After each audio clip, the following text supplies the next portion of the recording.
DJ Pradeep Chauhan hi tech गाना mixer Pakharpur. समाचार ठीक बाटे नु? हाँ सब ठीक बा। तू काहे रोता रो? बस पूछू ना रो घरे कब आवता ने? देखा हम अभी नहीं किया सकत अभी तक ये फोन काहे काट देलस। DJ Pradeep Chauhan hi tech Jaisaura. आप संपर्क करना चाहते हैं वह अभी स्विच ऑफ है, कृपया कुछ समय पश्चात प्रयास करें। काहे मोबाइल फोन कॉलेलस अब काम लगे फोन लगे। दीपका घरे रहला।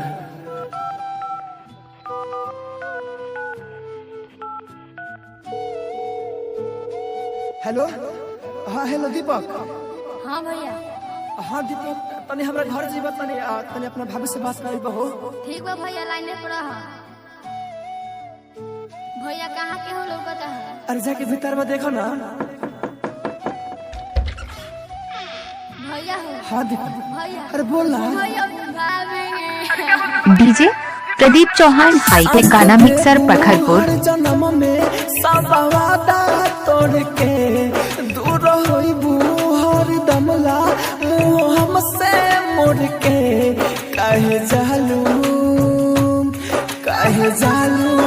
गुजरिया मोर नगरिया छोड़ के काहे जालू गुजरिया मोर नगरिया। डीजे प्रदीप चौहान हाईटेक गाना मिक्सर पखरपुर।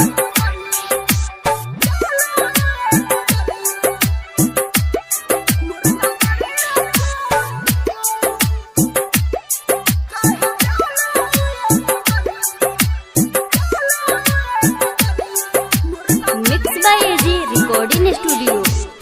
हाँ जिंदगी में आइलू जब से दुख भइल दूर हो हमारा से बोला पावन भइल बा कसूर हो। अरे हमने कौन गलती भइल बा?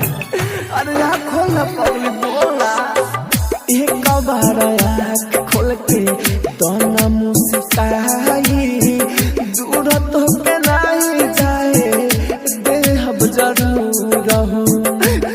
छोड़ के नहीं खो जा सकता। रुसल बाड़ू हमसे काहे लाचा दरिया ओढ़ के रुसल बाड़ू हमसे काहे लाचा दरिया ओढ़ के काहे जालू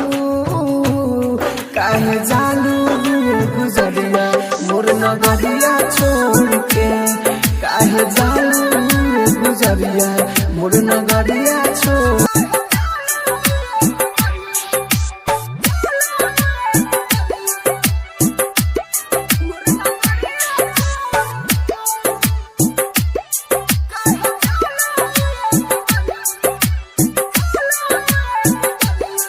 mix by AG recording studio.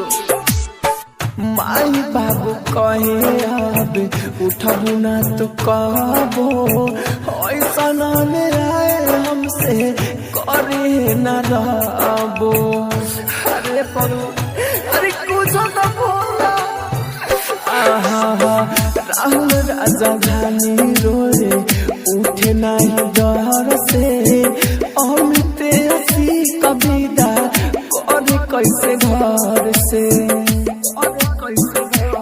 तोहके तेजाब नहीं कबहू ई दुआरिया छोड़ के तोहके तेजाब नहीं कबहू ई दुआरिया छोड़ के काहे जालू